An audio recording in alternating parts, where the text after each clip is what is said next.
Hi there, welcome to this show of this edition of the Idea Time Show. It's all about how to be a change maker in business. I'm so pleased you've joined me. We've got a really full show full of different things to do with change. We're going to think about some behavioural science and influencing, and why is it that it can sometimes be so hard to get people to move forward? Why do people resist change, and how do we overcome that? So lots and lots of content here for you. I'll be back in a second right after this. This is the Idea Time Show with Dr. Jo North, helping facilitators expand their creativity, confidence and impact through the power of innovation in action. Gain confidence as a facilitator, confidence with the technology, and confidence with your content and event design. Tune in every week for practical tips, strategies, and interviews that will accelerate your personal and business success. And now, here's your host, Dr. Jo North. So the purpose of the show this week is to give you some tools, techniques and confidence to develop, communicate and influence and make your great business ideas happen so that you are a change maker. If you've got great things, great transformational agendas that you want to do in your business, in your organisation, then this is a really great show to listen to. So come and join me on the journey. If you've got any comments or questions, I would, as always, love to hear from you. It's really going to be great to hear what you think, and also understand, I guess, what are some of your change experiences and how have you sort of got through those, and what would you share with others about the journey, and what tips would you have as well. So do let us know. So all about how to drive change in business, how to get those new ideas and that change off the ground. So let's get started. Our agenda is, I'm going to start off by talking about something called white square thinking. I don't know if you've come across white square thinking before, but I'll explain all about it and see if you have experienced doing any of that white square thinking yourself. We're then going to move on and think about what keeps people stuck. And I'm going to share some science-based evidence around what keeps people stuck, so that then by understanding that, we know how we can lead people in the change moving forward. We'll be thinking about making your big ideas take off and launching your big idea, and then getting into some behavioural economics, how we really make decisions, because as humans, we're very interesting creatures. We're not always logical and rational, in fact, far from it. So understanding how the brain works and what's actually going on for us when we're making a decision can really help us when we're leading change, because we can understand a little bit better what's going on for other people. We'll be looking at idea bulletproofing and making sure that your change is robust and well considered before you go ahead. And then also it's important to make sure that everything stacks up. So finally, we'll be talking about making the case for your business change, for your transformation. So this is for you if you are an innovator, if you're a facilitator, maybe you train people in leadership, maybe you train people in change management, you could be an entrepreneur. But we're all change makers. As leaders in our field, we're all change making all the time for the better. So I really hope you enjoy this show. Now, I promised you a story around white square thinking. So what is white square thinking? Well, I don't know if this is a true story or not, but so the myth or the true story goes, whichever way you look at it, is that if you imagine a parade ground where trainee soldiers practice their marching and then they do their display as they're about to pass out as fully fledged soldiers. And in this parade ground, it was being used to give a display to veteran soldiers to bring them back so they could reminisce, watch the display and get back to where they trained themselves in years gone by. So before this event had started, one of the veterans went into the middle of the parade ground and started inspecting it and prodding the ground with his stick. And when he was asked what he was doing and if he was okay and what it was all about, the veteran soldier said, "I'm just looking at this on the floor because it used to be my job to paint all the white lines and the markings on the floor of the parade ground. And I actually spilt some paint one day and just made a mess. So what I did was I painted it into a square to make it look as if it should be there. And looking at this now, you've still been painting that square ever since I was a young trainee here in this very place, and you've been painting the same square even though it has no purpose. But it's nice to see that the square is here." So that's what white square thinking is. It's about things that we do just because, we've always done them. Things that we have or things that we use just because they're there, rather than thinking, what is the purpose of this? And maybe challenging that and doing things differently. And that's the really interesting thing about change, is that sometimes we can be so used to our environment, we can be so used to our routine that we don't see the possibilities around us. So when you're thinking about leading change, it's really important to respect that, I think, in other people, but work with it and help them move forward. And also make sure that you're moving forward as well in your own thinking, and that you haven't got any white square thinking going on. If you've got any examples of white square thinking, either in your own organisation or in organisations you've come across, then let me know. Have you heard that story before? I'd also be interested to know that too.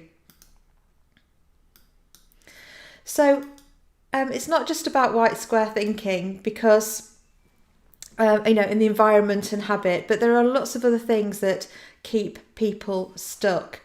And as I'm going through these, maybe think about your own experience. What keeps you stuck? What do you think keeps, if you're working with people that are finding it really difficult to change or take on new ways of doing things, what do you think it is that's keeping them stuck?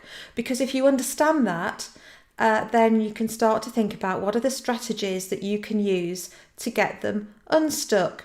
Well, there's some very good evidence that what keeps us stuck is a number of things. Firstly, it's inertia.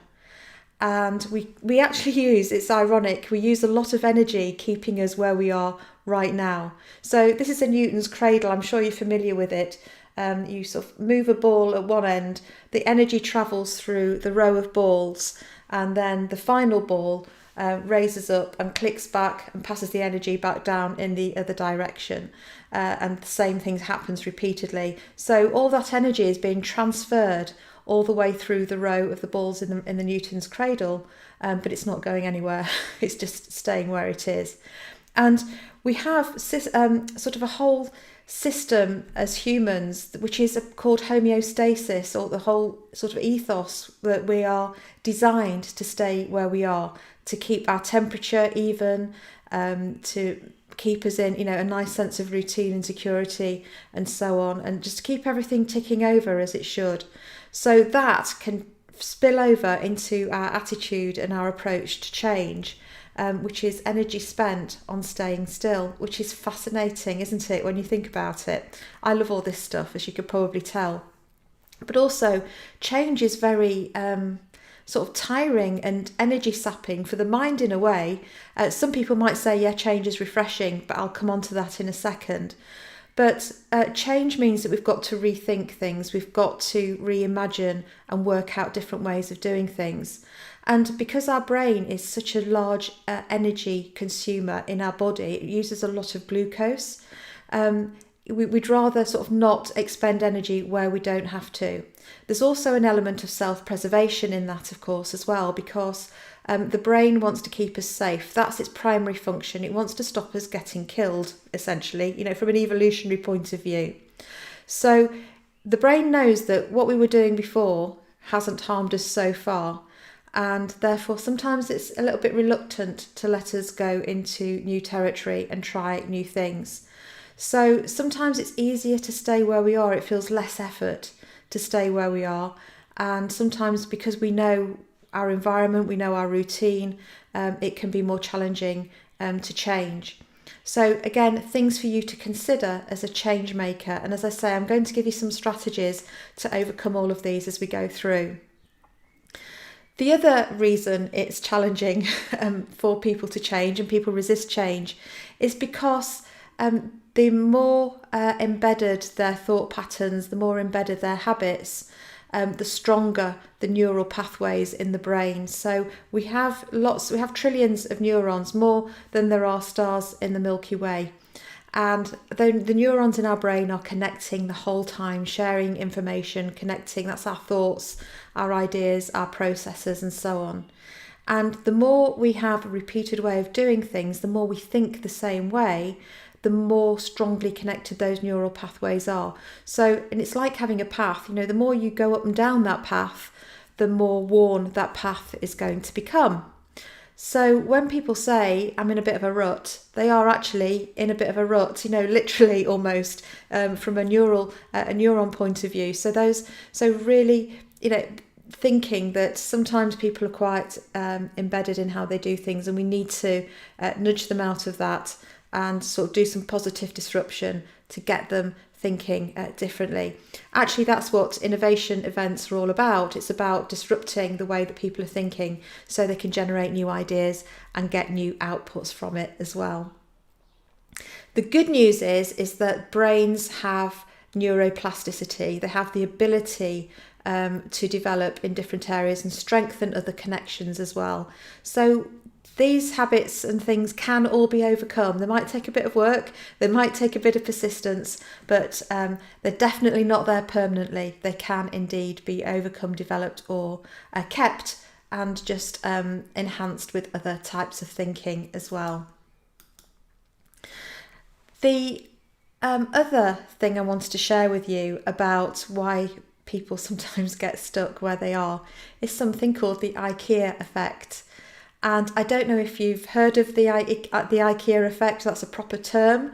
And it means that we always prefer something that we have contributed towards building or that we've built ourselves. You might have heard also the expression "not invented here" syndrome. So if we have had a part in the change, we're more likely to want to, see that change through and make sure it happens. Whereas if the change is done to us, or if we perceive that somebody else is subjecting us to the change and that we don't have any control or we're not empowered in any way, then we'll resist that change, or it won't feel as comfortable or as positive for us.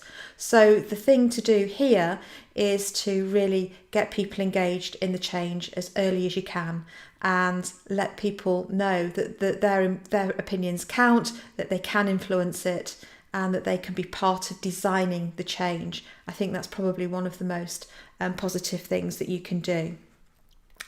Right from the beginning, it'll make your change process so much easier. And there's a paradox, because although I'm talking about resistance to change and why people get stuck, and we do get stuck, and I get stuck sometimes just like anybody else, and I'm sure you get stuck too, is that as humans, we actually do need certainty, and that's why we resist change. But at the same time, we do need uncertainty and variety as well. We need some adventure. We need some new stimulus. We need, we're not the sorts of creatures that can just stay as we are permanently all the time. And this is really interesting, because as change makers ourselves, sometimes we can experience attention, which is we want to do something, we really want to give it a go, but we're sort of talking ourselves out of it, we're holding ourselves back. And really, it's about establishing, is that an opportunity? Is that something we should really go for? And not talk ourselves out of it, but listen to some of the risks and the concerns we have so that we can overcome them. But I think that's really interesting, that we need both certainty and uncertainty, and that causes a dilemma for us from time to time. So making your big idea take off. To make your big idea take off, think about why it is you're doing it in the first place. And I don't mean why the rational reason, I mean why. What's the motivational purpose for your change? As Simon Sinek, and do watch the Start With Why video from Simon Sinek, also his book Start With Why. If you're not familiar with it, I'm sure you probably are. But what Simon Sinek says is that often organisations and people start with what they want to do and then think about how they're going to do it, which is a very rational approach. Instead of actually starting with why, what's this all about? What's the core, motivational purpose of a change? And then think about how you're going to do it, and then the what. And that's far more successful. And he actually uses the example of Apple, and how Apple wants to think differently. It's all about doing things differently and how that drives everything, so that what we get from Apple is very distinctive and very successful because they started with why. And if Apple had started with what, they'd just be making phones and computers and be, quite a commodity like any other standard tech provider. So start with why. And there's a good reason for that, because a big idea needs a change maker, and if you want to be a great change maker, and you are a great change maker, I'm sure, the key qualities that you have are belief and skill. Belief in your why, belief in that purpose that we've just been talking about, that central motivational core reason for doing something. Believe in your vision that it can be done. You've got to believe that this is possible. You might not know how to do it. It might be a super stretch, reachy, aspirational goal, but you've got to have a belief that it can be done, and you've got to believe in yourself. And it's a very special sort of belief, which is self-efficacy. And self-efficacy is a sort of self-confidence that you can achieve, that you can overcome difficulties, that you'll work it out. Even if you don't know how to achieve something yet, that you will work out how to achieve that thing. So that self-belief is really key, and that's come through super strongly in my own research into successful entrepreneurs and entrepreneurs, and from other research as well. So it's been echoed elsewhere.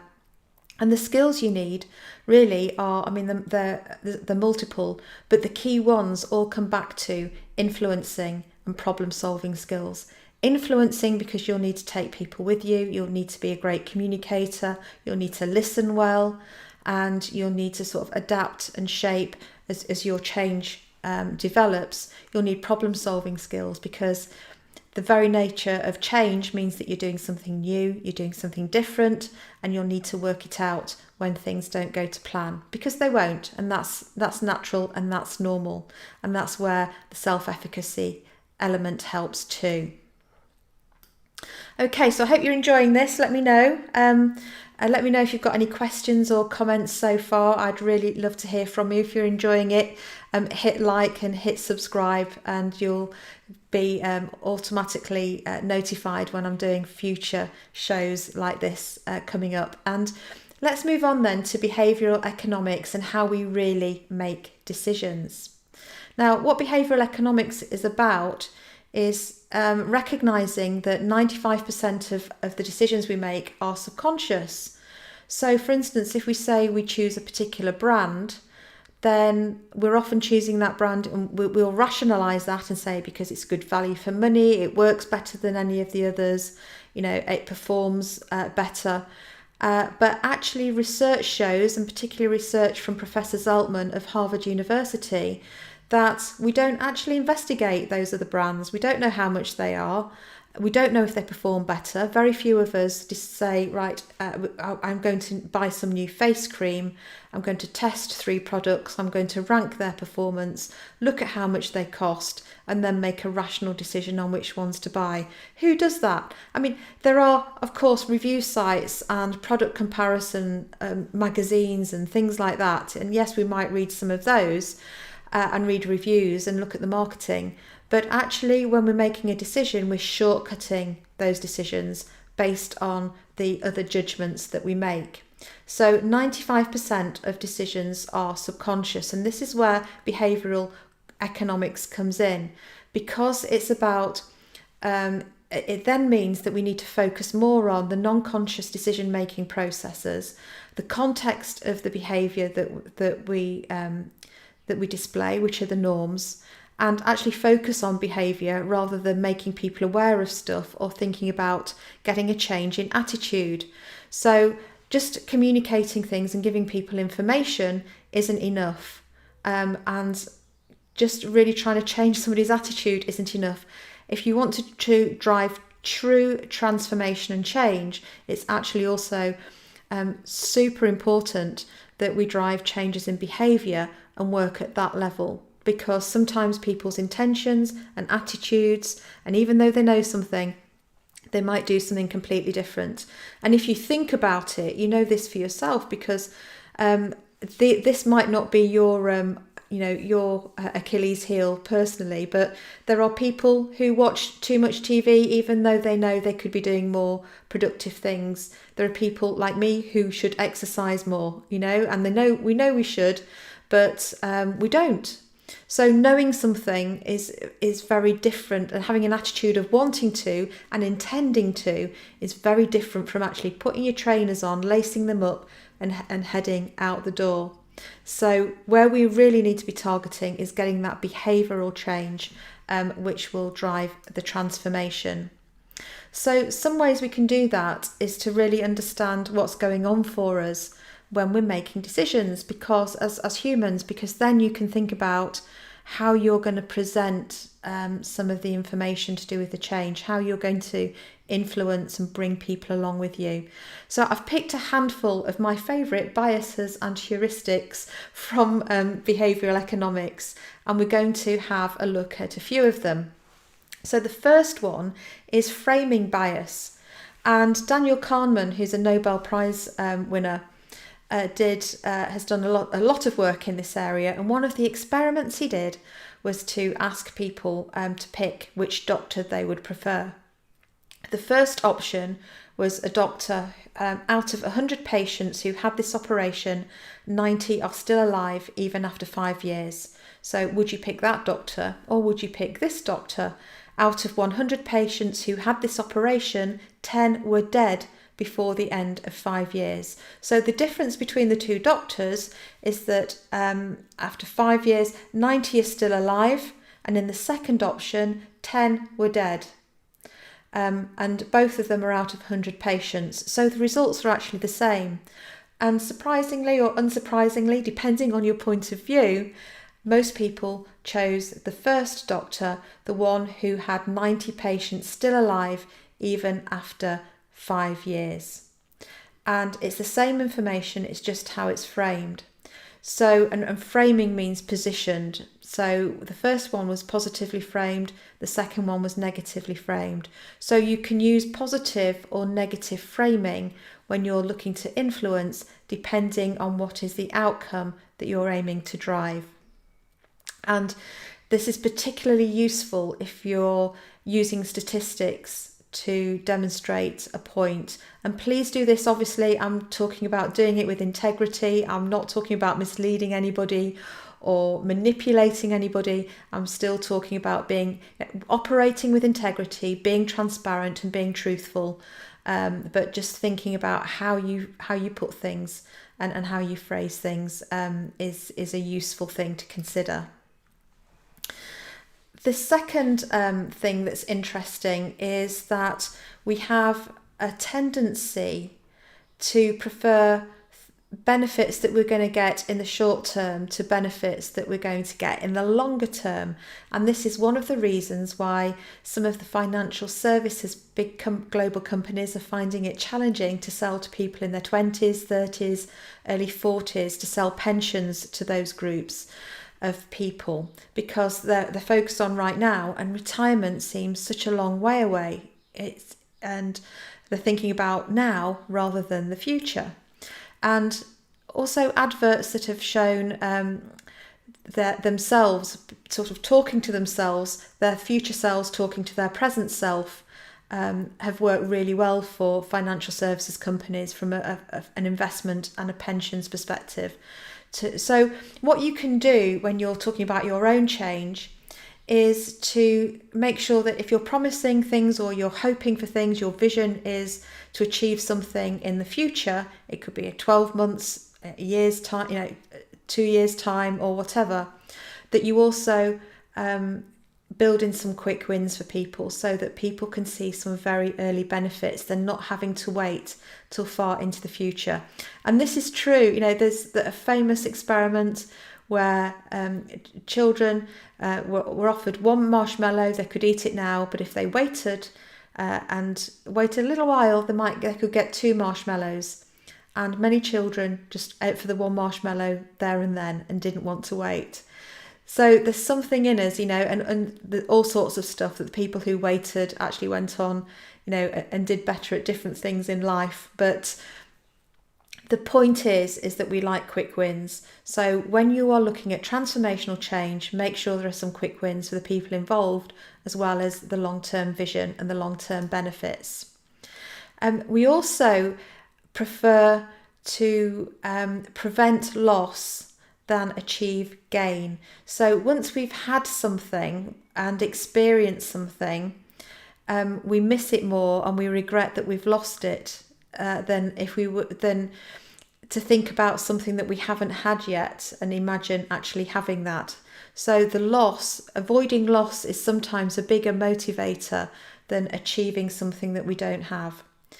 And there's also some studies that show that we feel more disappointed when we lose £10 of money or $10 than if we were to get $10 that we weren't expecting. It's disproportionately negative versus the positive feeling of actually gaining that $10.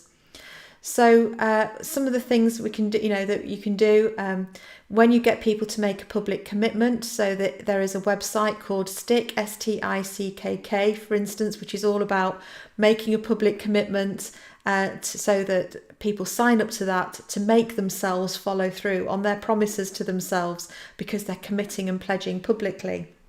So you could ask people to sign up for things, to commit to things and publish, with their permission, very openly with what you're asking people to get on board and be part of the change and contribute to it. And that works really, really well. The other bias that I think is really fascinating is confirmation bias. And I really like, there's a cartoon by the Decision Lab which says, has one person saying, "Did you read my paper on confirmation bias?" And the other person says, "Yes, but it only proved what I already knew." And that's a brilliant summary of what confirmation bias is all about. So we look for things subconsciously that corroborate, that validate the point of view that we already have. And this is where social media actually works so brilliantly as a concept, because what the algorithm for Facebook and Google and LinkedIn and all those other ones is doing is really working out what we like, really working out what our point of view is and our paradigm of the world, and then presenting us with things that are consistent with that. Because the social media algorithms really do understand confirmation bias.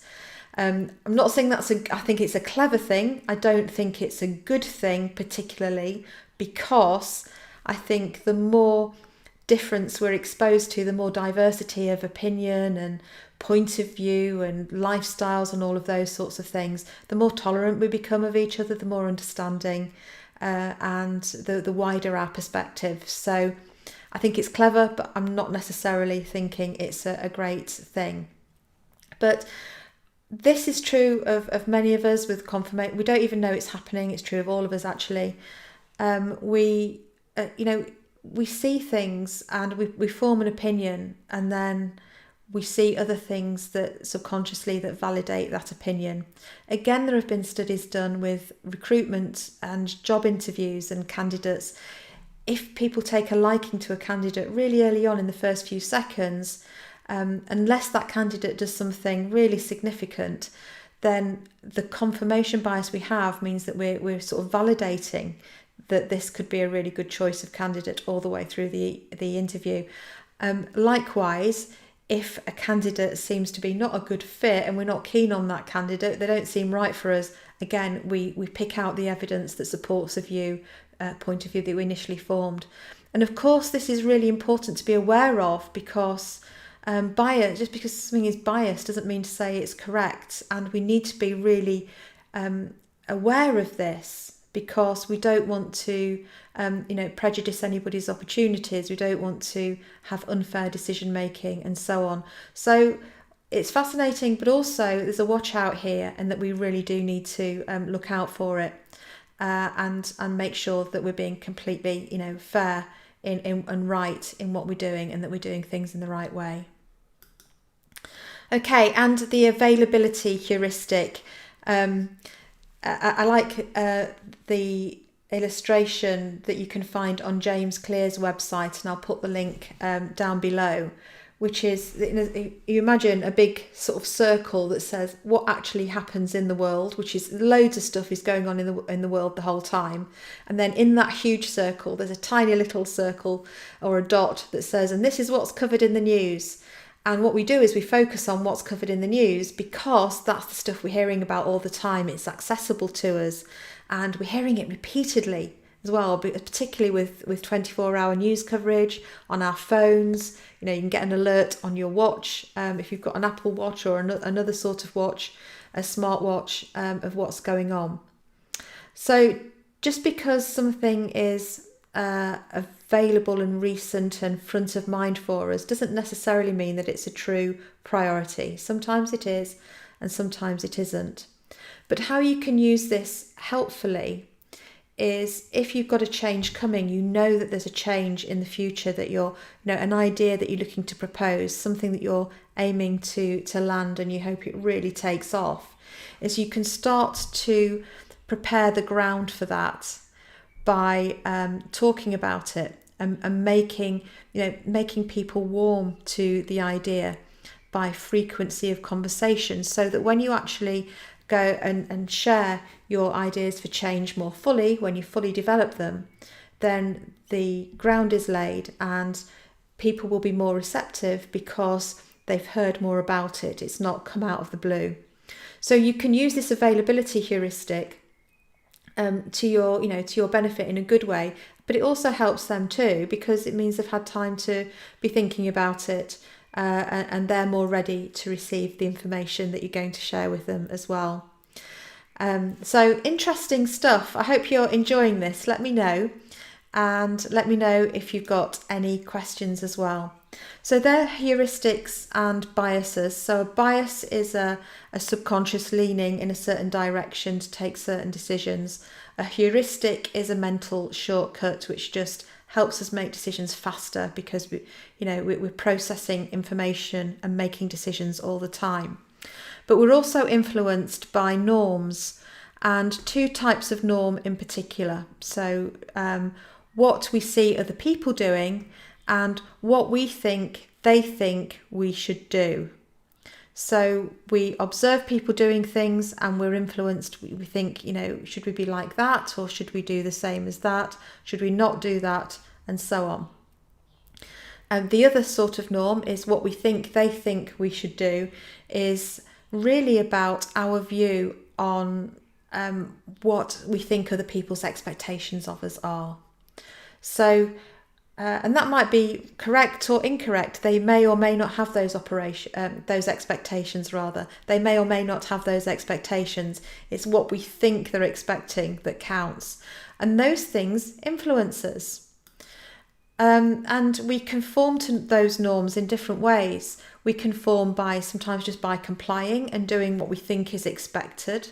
And I really love the work of Martha Beck, who's about, don't just go with the norm. Challenge that. You don't, do what's right for you. You don't have to do the things that other people are doing just because that's expected or that's the way it's done around here. Do what's right for you. So we sometimes have self-expression. We join communities and groups and associate ourselves with people whose norms we identify with. Sometimes we want to rebel. I was actually a goth in the 1980s when I was in my teenage years, and I thought I was being really rebellious, but all I was doing was joining another group and having another norm identity. But the thing about we are social creatures, and things like the competition heuristic can help us too, because when we understand how other people are doing, we then use it as a benchmark to see how we're doing ourselves, and we want to do as well as other people on things that matter to us. And so therefore you can use sharing information about how other people are doing, again, with integrity and with permission and openly and all of those things. That goes without saying, because that will help drive change as well. So an example of that is in Cape Town, where water shortages are particularly severe. The local water supply company shows maps with water usage by each house. And when water's short, you don't want to be on the map as being the house that's using too much water, do you? So of course that's something that drives positive change. And a similar thing actually in the United States, multiple studies have found that giving customers feedback on how their water consumption compares to their neighbours also drove reductions in consumption too.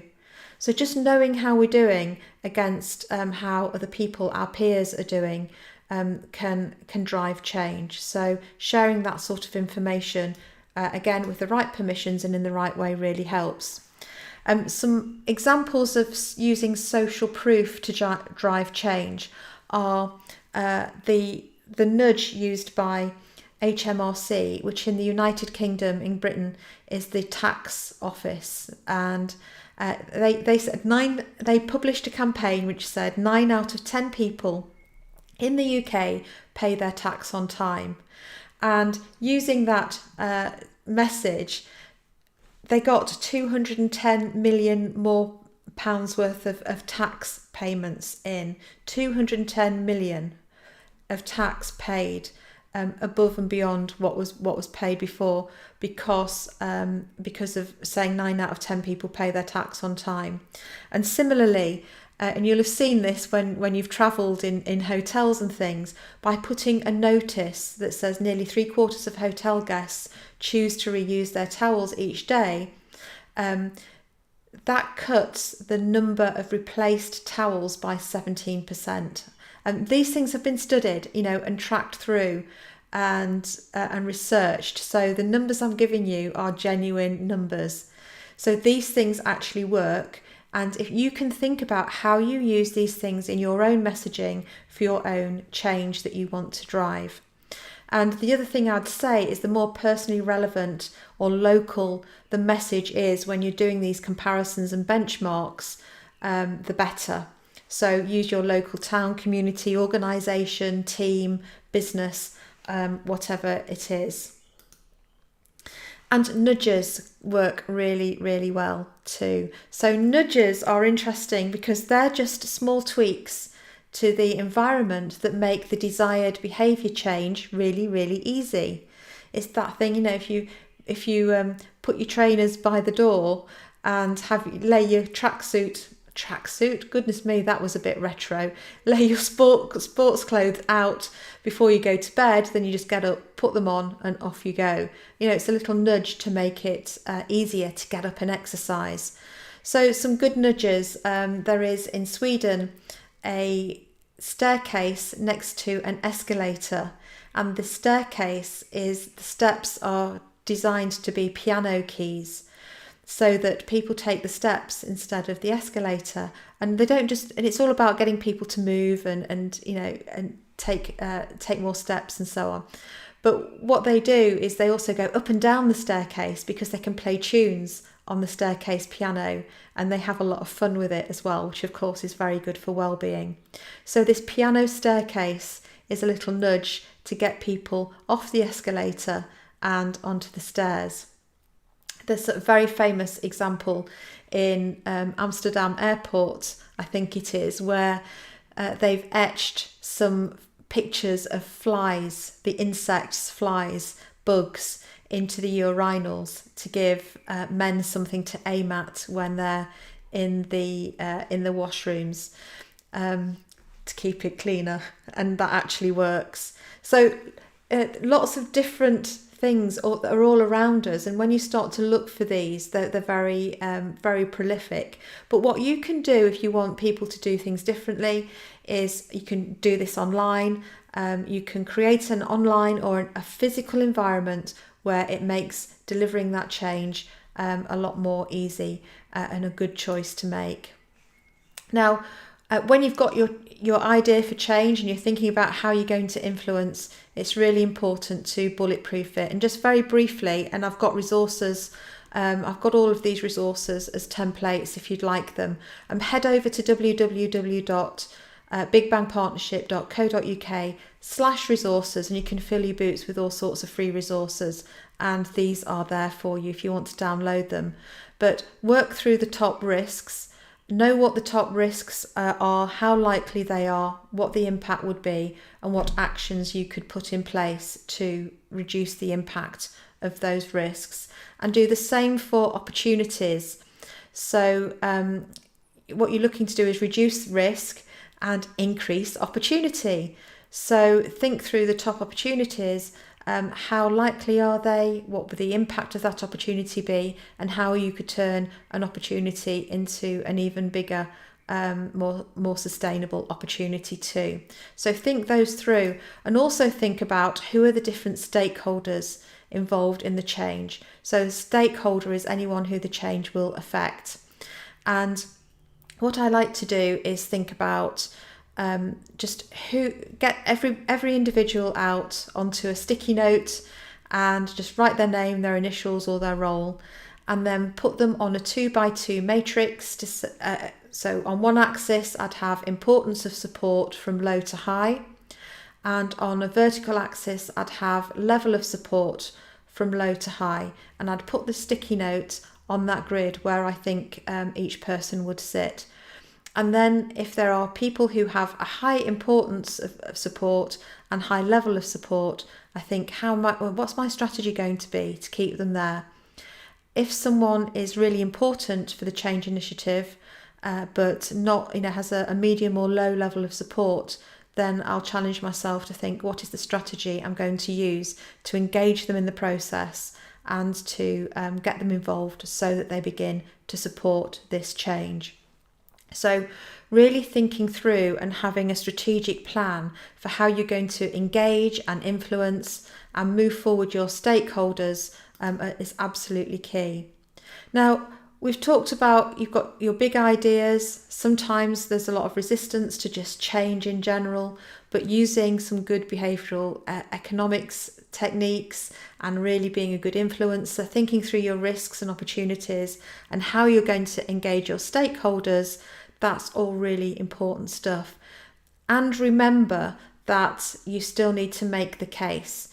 The reason for your change, even though you're driven by a really compelling purpose and it's very motivational, it all still needs to stack up logically as well.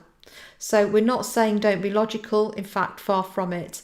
You need to do both. You need to appeal to the emotion, the feeling, the motivation, the purpose, and connect with people on that level. And it needs to make good sense, logical sense too.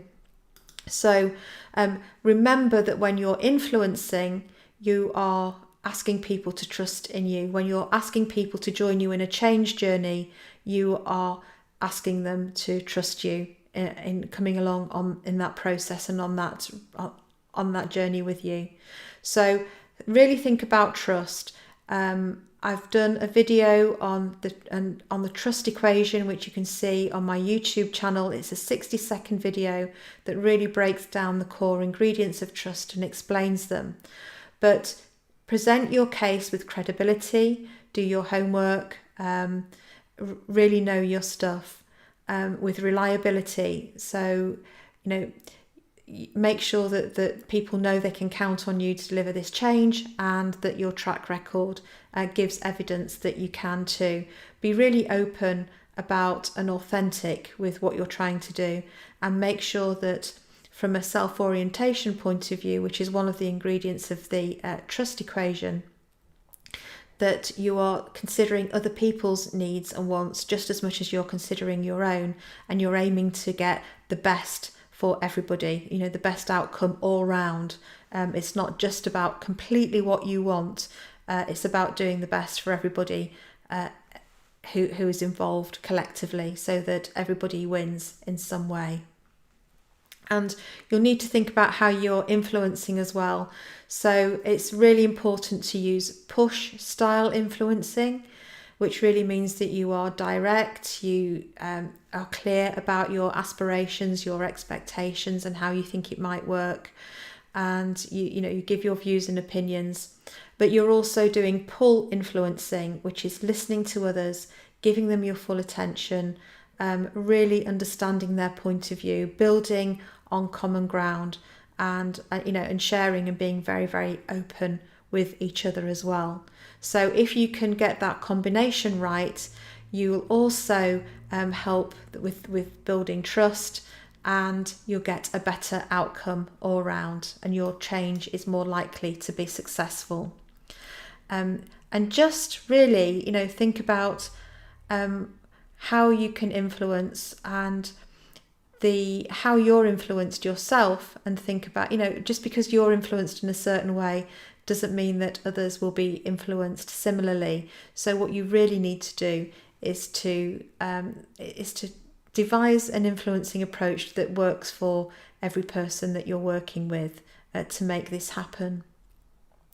So there are some universal principles of influencing which I quite like by Robert Cialdini, and you can use things like social proof to show where this type of change has worked elsewhere and how beneficial it's been.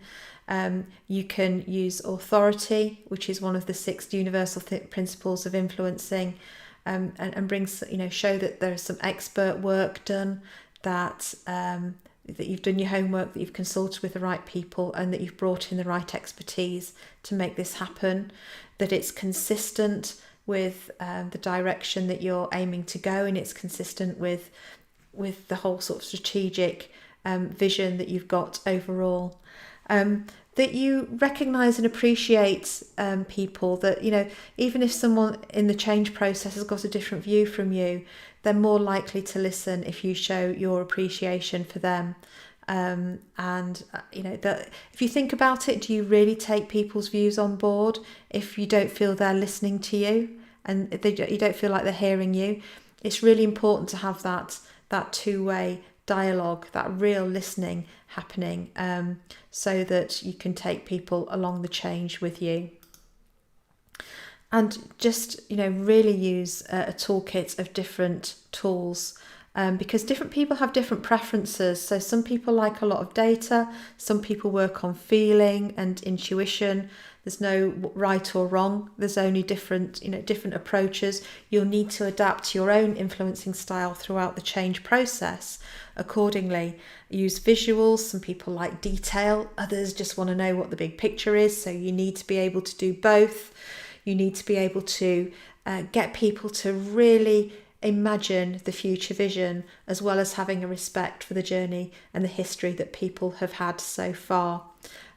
Give space for interaction and discussion, because extroverts really enjoy thinking out loud, having conversation and bouncing ideas around, whereas reflectors prefer to spend a bit more time thinking things through and having a bit more peace and quiet in order to do that. So really it's about being really flexible with how you influence all the way through your change, the change that you're making, because that will give you the very best relationships, input, connection and support, and behaviour change from the people who count. And then make the case as well, make sure it all stacks up. Make sure that you've got a really clear purpose. You can communicate and summarise it super clearly, that there is an absolute need for the change and that it will be very beneficial. If you're doing it for competitive reasons, then show how that's going to help in a competitive situation. Make sure you explore different options and that you make it attractive. You've done your key risk, opportunity and mitigation work. The business case, the financials, all of that is in place, and that you know what the first steps are, and you've got a roadmap for your change. So that's it from me on all of those. There's quite a lot of content there, and I can do a deep dive into any of that content. So if you'd like to know more on a specific theme, I could actually do a whole episode on any of those themes that we've talked about today. So do let me know if you want me to dig into anything in any more detail. So it's been really great spending the show with you. I hope you've enjoyed it. Go out and really, do some change making, go for it, have a go at what you want, get a plan together and go for it. If I can help you in any way, just get in contact with me, just leave me a message down here. And as I've said, sign up for some of those free resources. You can just fill your boots with as many as you like, there's loads there. It's www.bigbangpartnership.co.uk/resources. Don't forget to hit like and subscribe. Thank you so much. I'll see you next time.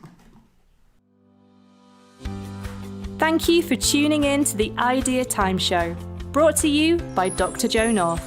Don't forget to subscribe to our channel and access more completely free resources at bigbangpartnership.co.uk/resources. We'll see you next time.